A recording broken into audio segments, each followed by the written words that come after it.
தமிழ்ச்சங்க செயலாளர் சென்னையிலிருந்து சென்னை மாநிலத்திலிருந்து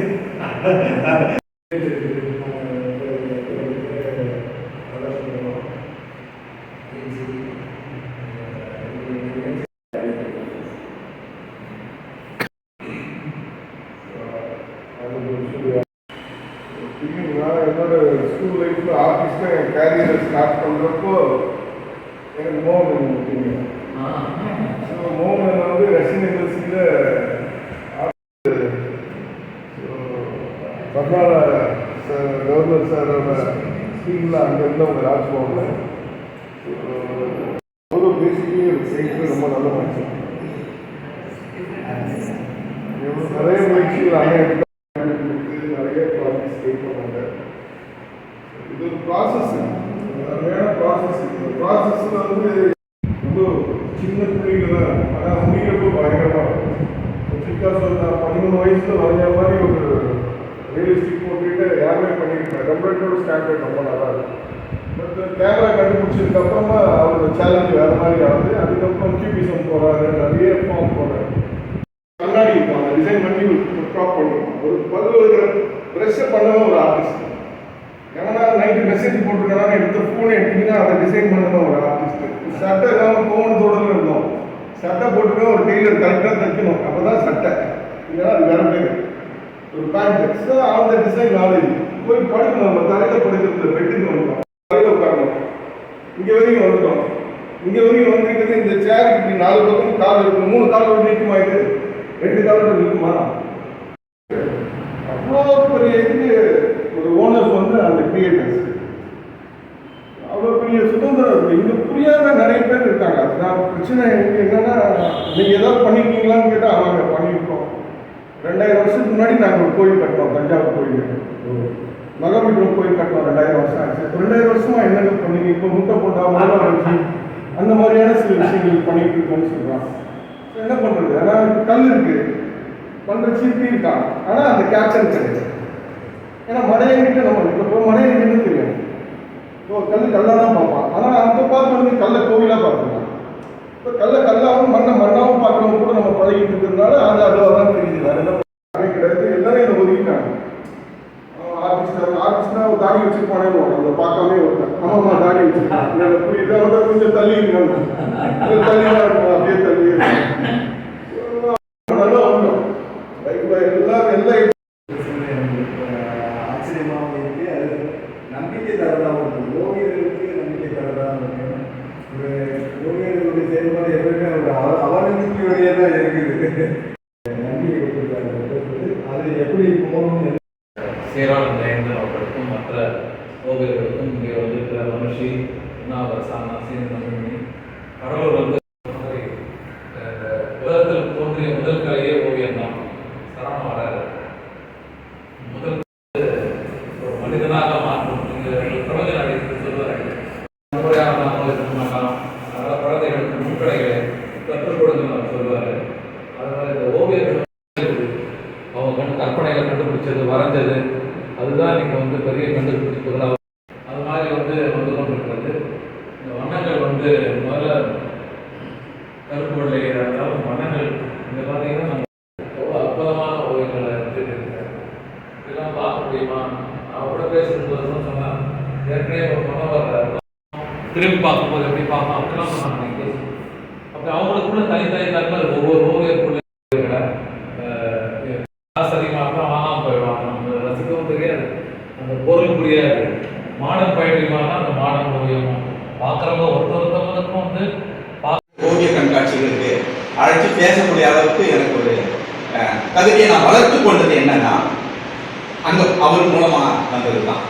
நான் இங்கே பேசினார் இல்லைங்களா, தொடக்க உரையாற்றிய ஸ்ரீதர், அவர் இந்தியா முழுக்க 24 கலைக்கூடங்களை உருவாக்கி வைத்திருக்கிறார். உலகம் முழுக்க பயணப்பட்டு கொண்டிருக்காங்க. நேற்று சிங்கப்பூர், இன்னைக்கு சென்னையில் பாண்டிச்சேரியில் இருக்காங்க.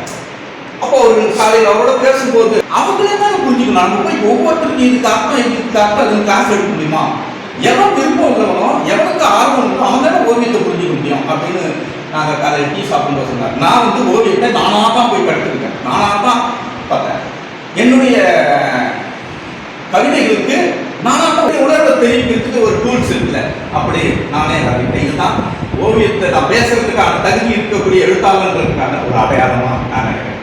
நண்பர்களே, இந்த இடத்தில் கோடு ஆர்ட் கிளப் இதை சீராளனுடைய ஜெயந்தன் ஓவியர் எழுத்தாளர், அவருடைய இதுதான் கோடு ஆர்ட் கிளப். ஆனால் இதனுடைய மூலம் வந்து இந்த கோடுன்ற சொல்லுக்கான மூலம் பார்த்தீங்கன்னா எழுத்தாளர் ஜெயந்தனுடைய பத்திரிகை கோடு. அந்த கோட்டில் நான் எழுதியிருக்கேன், நான் எழுதியிருக்கேன். அந்த கோடுனுடைய தொடர்ச்சி தான் இந்த ஆர்ட் கிளப்புக்கு போடவே முடியாது. ஒரு புள்ளியில் இருந்து தான் இங்க ஒரு கோட்டையை ஸ்டார்ட் பண்ண முடியும். துண்டாம் போது அந்த கோட்டுக்கு பல்லாயிரக்கணக்கான புள்ளிகள் இருக்கு. அப்போ புள்ளியும் கோடும் தான் ஓவியத்தினுடைய பரமாத்மா ஜீவாத்மா மாதிரி. அப்போ வண்ணங்கள் அது கூணுகின்ற உடலை போன்றது.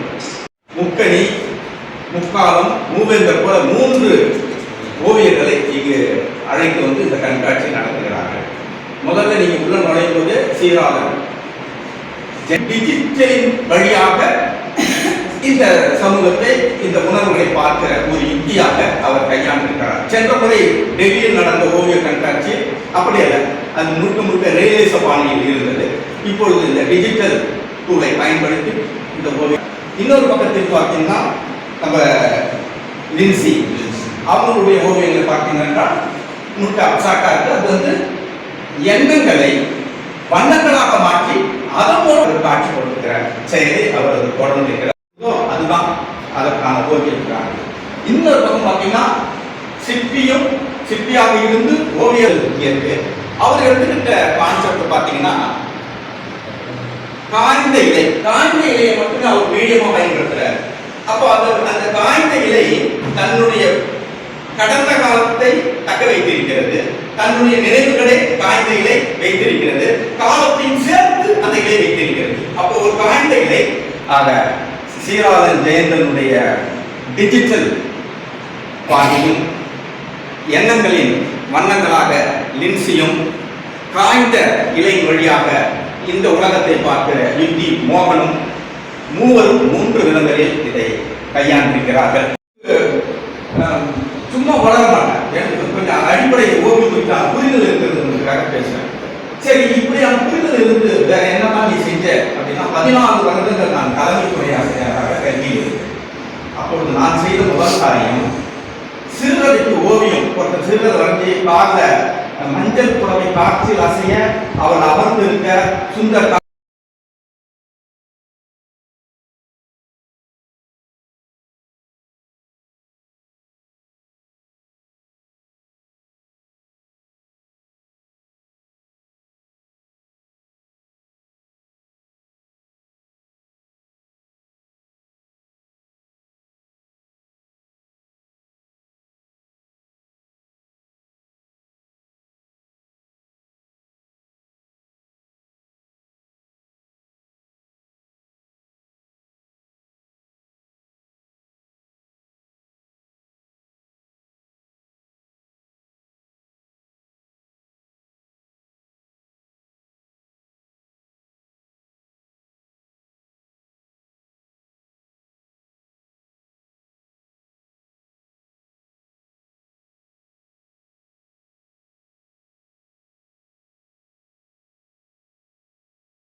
பெயர் அமிர்தம் சூர்யா, கவிஞர், எழுத்தாளர், பத்திரிகையாளர். பாண்டிச்சேரியில் நடக்கக்கூடிய வண்ண அருவி ஆர்ட் கிளப் செயல்படுத்தக்கூடிய ஓவிய கண்காட்சிக்கு நான் சென்னையிலிருந்து வருகை தந்திருக்கிறேன். இதை நிகழ்த்துகிறவர் கோடு ஆர்ட் கிளப் சார்ந்த சீராளன் ஜெயந்தன் அவர் வழியாக அவரோடு சேர்ந்து ஒரு 3 ஓவியங்கள் இந்த ஓவிய கண்காட்சியில் பங்கேற்றிருக்கிறார்கள். அதில் சீராளன் ஜெயந்தன், மோகன் ஜே மாதவ், லின்சி ஜோஸ் என்கின்ற 3 பேர் 3 விதமான கோணங்களில் இந்த ஓவிய கண்காட்சியில் தங்களுடைய ஓவியத்தை வைத்திருக்கிறார்கள். இதில் சீராளன் ஜெயந்தனுடைய ஓவியங்கள் எல்லாமே டிஜிட்டல் டூல்ஸை பயன்படுத்தி ஓவியங்களை அவர் வரைந்திருக்கிறார்.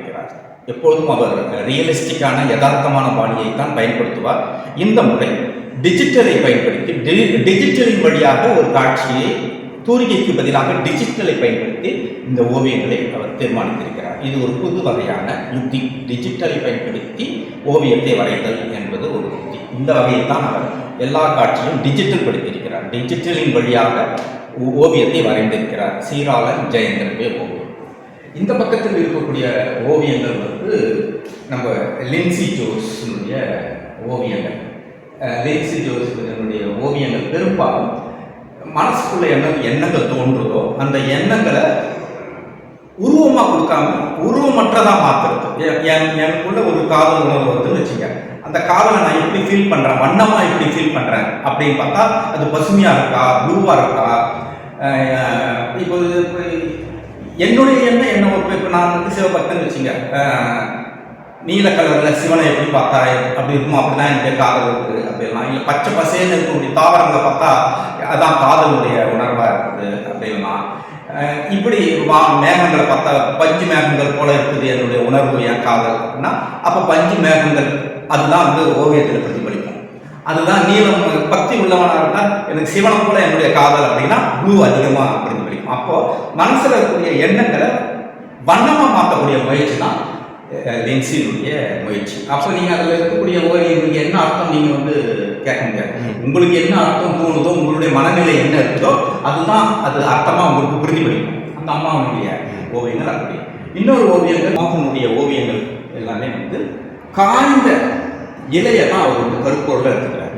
ஏன் காய்ந்த இலையை அவர் கருப்பொருளாக எடுத்துக்கிறார் அப்படின்னு பார்த்தோம்னா, காய்ந்த இலையில வந்து முன்னாள் இலையா இருந்திருப்பாங்க, அந்த அனுபவமும் அதில் இருக்கும். அந்த இலையா பச்சை இலையா இருந்த போது ஒரு காலம் இருக்குல்ல, அந்த காலமும் அதுக்குள்ள இருக்கும். வயதாகி கீழே முதுமைக்கு நகருகிற போது அதனுடைய அனுபவமும் அந்த இலையில இருக்கும்.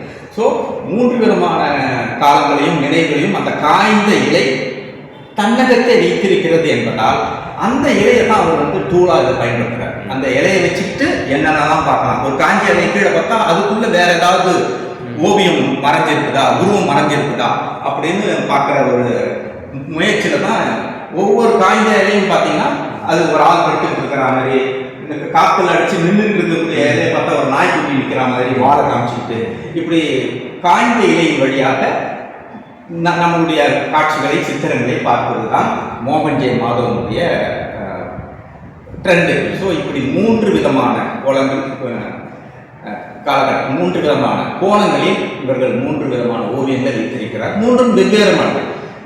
இந்த காலத்து நவீன யுக்திக்கு வந்தோம்னா நீங்கள் சீராளன்கிட்ட போகலாம், அது வந்து டிஜிட்டல் பார்த்துக்கலாம். எனக்கு எனக்கு நீ தலைப்பெல்லாம் கொடுத்தாங்க நானே போய் பார்த்துக்கிறேன் அப்படின்னா நீங்கள் லின்சிக்கிட்ட வரலாம். எனக்கு கொஞ்சம் ரூபமும் வேணும் அரூபமும் வேணும், ரியலிஸ்டிக்கும் வேணும் சர்ரியலிஸ்டிக்கும் வேணும் அப்படின்னா நீங்கள் மோகன் ஜே மாதவன். அதாவது 3 விதமான ருசி, 3 விதமான கோணம், 3 விதமான டூல்ஸை பயன்படுத்தி 3 விதமான ஓவியங்கள் இந்த இடத்தில் வைக்கப்பட்டிருக்கிறது. மற்றவையெல்லாம் நீங்கள் பார்க்கும்போது உங்களுக்கு என்ன பதில் தருகிறதோ, என்ன எதிரொலிக்கிறதோ அதுதான் அந்த ஓவியம் தரக்கூடிய செய்தி. சரி சார், தேங்க்யூ சார். சார் உங்கள் பேர் சார்? என்னுடைய பேர் அமிர்தம் சூர்யா. நான் எழுத்தாளர், கவிஞன், பத்திரிகையாளர். கல்கி பத்திரிகையில் 14 வருடம் தலைமை துணை ஆசிரியராக இருந்தார். Okay sir. இப்பொழுது நாவல் ஒன்று எழுதி நாவலாசிரியராகவும் மாறியிருக்கிறேன். சரி, தேங்க்யூ சார். வணக்கம் நண்பர்களே.